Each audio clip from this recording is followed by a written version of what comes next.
My talk slightly is going to be almost going back to basics a little bit in the fact that I'm looking at the construction of biopunk places and spaces in video games. And the reason why it's almost back to basics and a bit of a ludologist approach is because there's only me and Lars Smink in the world. Smink I'll be looking at quite a lot, who basically defined what biopunk was in 2016.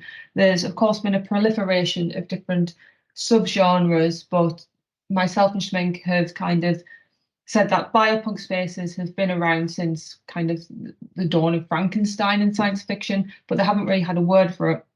And Schmink himself has moved a bit more to cyberpunk, so it's really just me kind of looking at what biopunk. So to that end, I need to define what biopunk is, if I can get this working. So this is really putting the case forward for what biopunk is and why it sits and why it should be treated as a little bit of a different subgenre to everything else. Now, my argument pretty much is that as Schmink set forward what biopunk was in 2016 and defined it as an emerging subgenre in terms of recognition, but one that has always existed in terms of textual analysis. Badminton put forward the case of fictive theory, and he used the example in particular of Donna Haraway. Now, fictive theory just simply means that you can make philosophical approaches, thoughts, and political theory out of the text that we see. And that includes, of course, video games. Badminton, when looking at fictive theory and arguing for this, looked at the work of Donna Haraway, who wrote a cyborg manifesto and basically wrote feminist theory or speculated on what the future of feminism was by looking at the figure of the cyborg in science fiction. The cyborg, of course, being a hybrid human, something that is a biological body, but very closely integrated with technology, the kind of figure that we see in science fiction. My work differentiates a little bit between a cyborg manifesto and Haraway, because Haraway's views, while very inclusive feminism, do focus predominantly on feminism. My argument for looking at bodies is the management of populations more broadly. And while I touch on feminism, I look at how marginalized populations are managed in what is now an increasingly biotechnological age, and an age, ironically, at the same time as we make biotechnical advances, where we have incredibly limited access to healthcare. And of course, healthcare is the foundation of all society. But to do that and to put that idea and vision forward of what I term mutant theory, we have to really look at biopunk and the emerging subgenre that it is, and how we can create biopunk spaces through video games, taking a bit of a ludologist approach, or at least being inclusive of ludology. As a narratologist myself, I'm very aware that I can look into the kind of interpretive modes of video games, but I think, as my colleague Adam Jarrett would say, it's important to also understand how games are made and how to create them. So biopunk is a post-humanist literary genre. This is mostly because it looks at the idea that we are currently transitioning. For some, that means the idea of our bodies in transition, the biotechnological breakthroughs, but really applies to a philosophical standpoint, such as Rosie Braidotti, who wrote Posthumanist Feminism, looking at the idea that we're currently moving beyond normative ideas of ourselves and how we identify, of having a more broad and yet nuanced ideas of humanity as a whole, postmodernism, if you will. And this idea of post-humanist literary genre is the position that really underpins my research. And it is the shattering of normative bodies. And we do this in two ways. So Schmink defines kind of the dystopian and the utopian ideas of biopunk, which is the genetic mutation somehow of bodies, whether in life or through characters that we see in video games. The dystopian would be the monster, which Smink defines as the monster as an enforcer of boundaries, which functions as a warning against the dystopian consequences that science fictional reality of post-human genetic engineering will bring. For instance, in media, this has perhaps been the figure of any kind of mutant in video games, such as Final Fantasy VII, where you fight through the horrendous monsters in a laboratory that are all the design of the corporation Shinra. That is the more dystopian view. On the flip side, though, towards Biopunk, we've had the idea of superhero narratives, especially around kind of Spider-Man and mutations, which portray the unlocked hidden potential within us as a resulting from or contiguous with genetic engineering, thus exploring aspects of the post-human condition. So essentially, especially in a game, you have an avatar or an NPC, although the boundaries of them may be blurred, as Charlotte explored earlier, of a body that is in motion that has changed in some way. I've looked at this quite a lot in previous talks around cyberpunk, and specifically the idea of V is a mutant in motion, as she has a biochip in her head that means that her body becomes less compatible with her, essentially, and she becomes the character of Johnny Silverhand, played by Keanu Reeves. So we know kind of the broad ideas of what biopunk is as a genre. So genetic engineering, cloning, the examples of, as was touched on the previous talk at Station 11, pandemics, also basically the fear of biology and the lack of control of biology as the world becomes increasingly unstable in a neoliberal and late capitalist world. And while biotechnology prevails, but individualized healthcare becomes less and less accessible. So how do we construct a game that really can encapsulate those themes, those ideas, and be true to the subgenre? And what do we mean by construct in the first place? Well, Stalin and Zimmerman defined meaningful interaction as the entire foundational basis for the idea of constructing a space. We've seen this a little bit in previous talks. For instance, Iris's talk looking at Ginsberg and fragments scattered throughout the world that can contribute. And I would argue that they're not narratively irrelevant. I think that they build a wider picture of the world for avatars to inhabit, but they don't advance the plot necessarily. And it was Huizinga who stated that all play means something. So we give meanings to something by our play, by our interaction. But to do that, we need to have some fundamental rules so that the avatar can operate effectively, and that so players can understand what they're seeing and interact meaningfully with what they're seeing, and in a satisfying and fulfilling way. Borges asked, well, what does it even mean to play? To who or what is it meaningful? What is the process by which meaning emerges? And his conclusions, which this research broadly supports, is that meaning stems from player interaction and how choices transform the video game environment. Some of those choices being clear to the player, some of them being more blunt, such as a role-playing game, some of them just being, can you occupy a space? That in itself is a choice on what the player chooses to do. There is a player action and system outcome, essentially, and that is key to constructing a biopunk world. And Salen says that, and Zimmerman state that design is the process by which a designer creates a context by a participant from which meaning emerges. And these, to be able to create meaning of the world, you have to do this through connected and interlocked systems. So you have to create a complicated system which seems simple for the player, but all of which work together to reinforce an idea of a biopunk state, or indeed any kind of subgenre, such as the post-apocalypse that we've just looked at. So how do you do this? Well, first there is the research and the differences between space and place. Now, in January conference, Lisa actually looked quite a lot at the differences and how it is the kind of relationships and the people that transform these areas. So from a ludologist standpoint, there are several fundamental considerations that need to be made. We go back again to the idea of fragmentation, and all of these stem together to create a complex system for the player to navigate. This image, of course, from Mass Effect Andromeda, a game that heavily featured the idea of manipulating biology, as several hundred people from the Milky Way galaxy were put into stasis pods where they were essentially in a coma for centuries to be woken up upon entering the Andromeda galaxy. The idea that the stasis that they are in would suspend their bodies in motion, and they would enter not just a new time, but a new area, but with the same relationships connected to the people between them, and the people who often lay in stasis pods right next to them. This is a great game for analysing the role of Biopunk and for the idea of space and place, because essentially everything they construct, they have to construct together. And there is a lack of familiarity in this new galaxy as compared to the old one.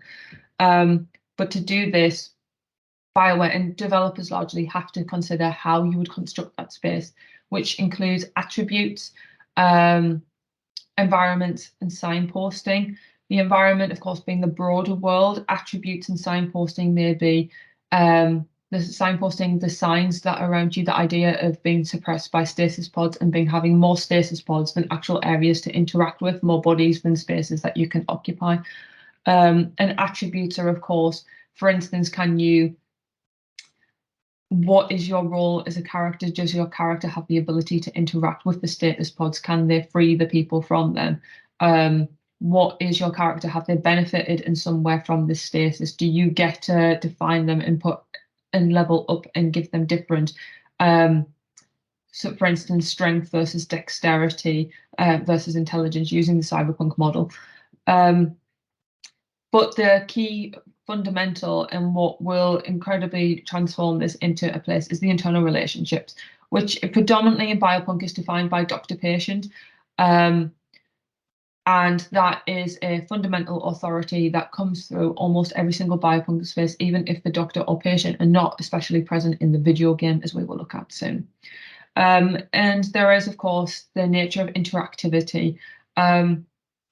Occasionally, the player, often themselves, is a mutant, as we talked about a little bit earlier, that they may have some sort of power, that they themselves may have been transformed by the doctor occupying the lab. For instance, in Final Fantasy, Cloud is a mutant who has been mutated as a super soldier, essentially, from Shinra. Shepard in Mass Effect is a mutant created by Cerberus after their resurrection, be the mutant in Cyberpunk.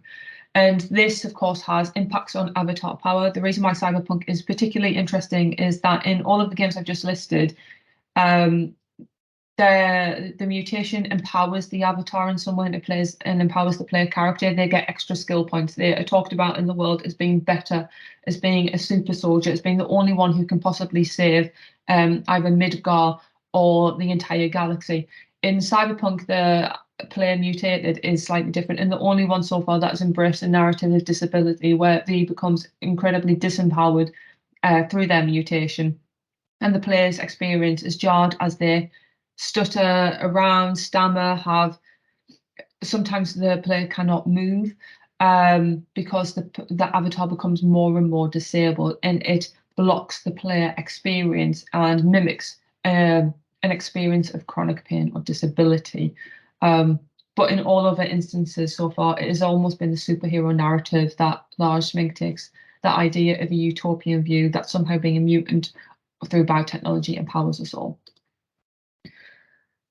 The iconography of Biopunk spaces and that idea of fragmentation is incredibly important. The player becomes an interactive observer, often of biosubjugation. I've just used an example there, Final Fantasy Cloud, as a mutant looking at other mutant monsters who he will eventually have to fight in a lab. And just if you play that game, make sure you have plenty of health potions.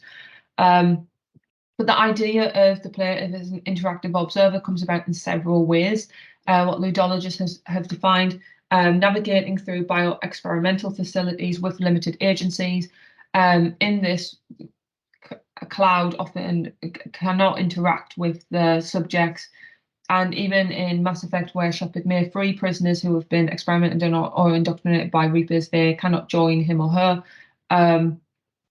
Shepard and the player becomes an observer to their torment and suffering, whereas the character is empowered and has greater powers for it. So there's the contrast between the different biosubjugation, which is often at conflict and not consistent with the narrative.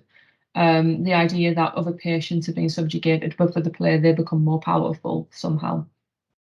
The player themselves is often a victim or mutant in some way, but this may empower their abilities of the player.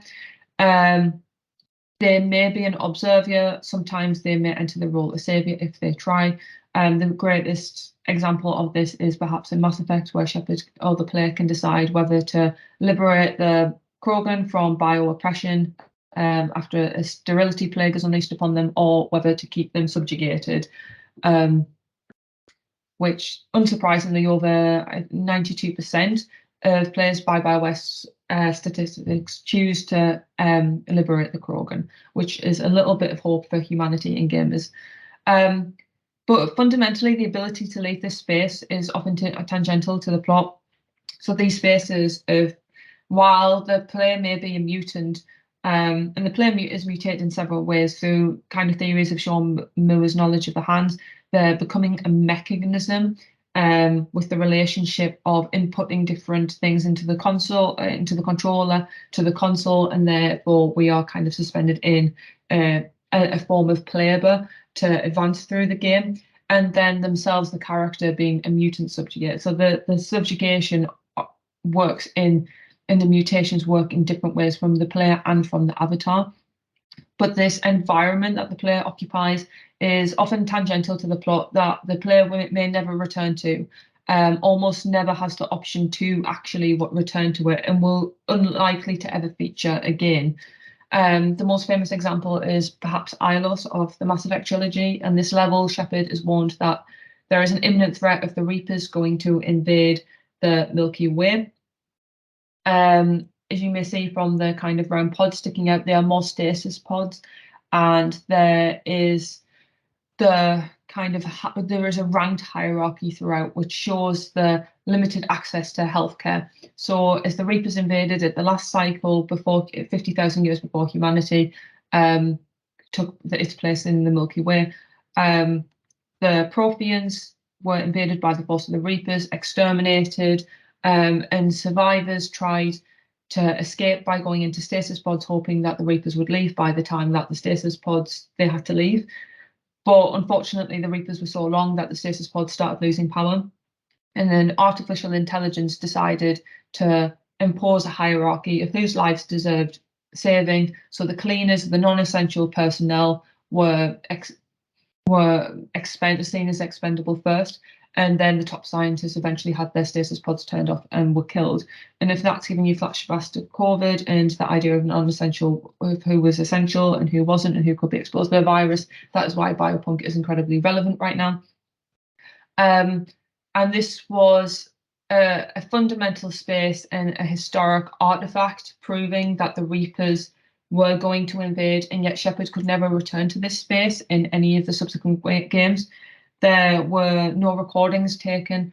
The VI that warned, the virtual intelligence that warned Shepard of this threat broke, and the council would not return to fix it, and therefore did not believe. So this scene that is the biggest in the entire trilogy in terms of its warnings about, you know, the threat facing by all biological life, was ignored, and the space was just left. And it has become a huge place for players to talk about, and was given huge time, such as the music from the main menu. It was elevated beyond any other scene or environment, and yet it was never touched upon again.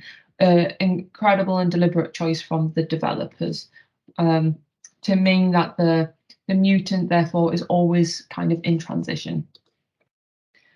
But what makes it from a space to a place? Now, these are the relationships that we have, and talked about just a little bit with the idea of hierarchies. And of course, the doctor-patient might not necessarily be a doctor, but it is someone with authority over the body, such as a virtual intelligence that can decide that a cleaner should die before a doctor or a professor. Body horror includes environmental horror, as Charlotte looked at a little bit earlier. This is the idea of the space that having identity.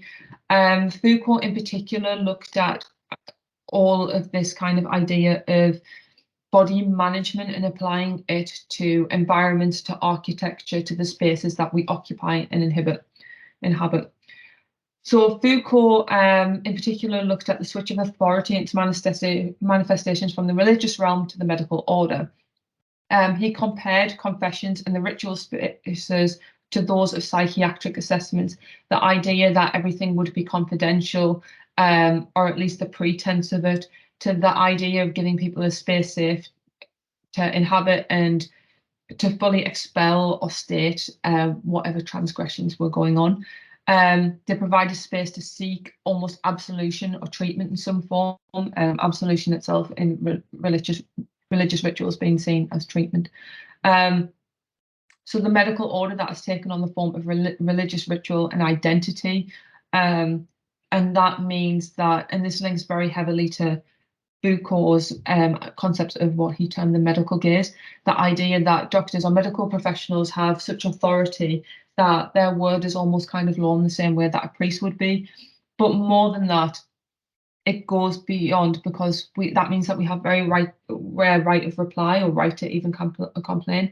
But the medical gaze specifically stated that when a medical professional looks upon a person, that they're not seeing as a whole human being, they're seeing broken into parts for their anatomy and how they are manipulated or managed. And that means that biopunk places what deal with the biology essentially and the relationships we have to our bodies and body management inevitably become spaces of the authority of doctors, healthcare professionals, and genetic tinkerers. And it can only transform into a space when this hierarchy is established. You can't just have a lab without having someone subjugated and experimented on and someone carrying out the experiments essentially. The most interesting part of this is the role of the player and how they can be subjugated through this and made to go along with any kind of authority that there is and how they experience that, and how they may resist it if they're given the chance to. Bogost in particular looked at the differences in games of role-playing games compared to just singular narrative games where the player is on a fixed path. And he stated in particular that other games such as role-playing games attempt to create a procedural possibility space for moral choices. Possibility space becoming the key phrase there. And he took the example of Star Wars: The Knights of the Old Republic as creating a new environment, a new world where its space was completely transformed by that idea that the player would have some sort of input. It is, of course, limited because the only input that we ever get is from the one that games developers want us to have. If they're showing us something, it is because they want to. We cannot resist. The player cannot decide not to take a choice. Otherwise, they are punished because the game suspends. You cannot break the game in any sense. You have to take the choice or you do not advance, and you are stuck on the same screen forever. There has only potentially been one game that has, in theory, allowed a post-humanist perspective of choice in the fact there was the game 2007 Immortal was released, and the player gains immortality and can decide to do whatever they do with their days. But players became so aware that this was quite a monotonous game that they opted to kill their own avatar and essentially end their experience. This was the only type of resistance to the idea of the early stages, the Bostrom idea of post-human as an ideal in terms of biological, the idea of living forever. And one of the few rare instances where the game had a hidden choice that wasn't immediately clear, but the players were allowed to experiment to basically find their own choice or path to be able to escape and turn off this game. Most games, you're not allowed to do that. You have to do whatever is presented as a role-playing game option. And sometimes brutally.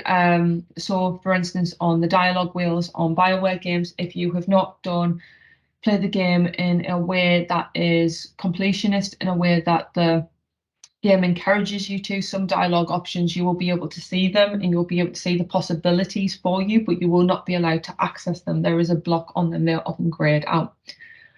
So choice becomes a mechanism for interactivity and communication, transforming a space. In Biopunk, this in particular means the player interacting with experimental subjects to cure or kill, to free or subjugate, taking on the role of a godlike healthcare professional. So while we talked about the idea of mutating the player through their inputs and being forced essentially to play the game and through the mechanics, through the inputs, through the idea of playable, the idea of the avatar being somehow a mutant and being given stronger powers through the narrative story. Eventually, the transition is completed with the avatar of this world in RPGs becoming a healthcare professional in the sense that they get to have the decisions over who lives or who dies. They get to decide whether to maintain this hierarchical structure or to rebel against it, or they can effectively subjugate people in the same way that their avatar was subjugated, often without any kind of criticism or warning, and often the player avatar being celebrated for this new power they have. The game rewarding players for mastering role-playing games and becoming more and more powerful and having more and more say over the lives of others. Infamously in Dragon Age, you do get to sit on a chair and declare whether someone is exiled or made a prisoner or just killed. And that is kind of the lead into my work and why biopunk is in particular an important and emerging subgenre, as we enter a world of increasingly fragile healthcare system, as zombie narratives proliferate, as we see biotechnological based games begin to explode with, from Mass Effect to the idea of Final Fantasy Cyberpunk. We need to define and understand what those spaces are and how ludologists approach them and what that means for the person and the player and what that kind of says about our philosophical works and the philosophical interpretations we made from that. But we can only do that with definitions. Thank you. Those are my social media handles if you want to find me.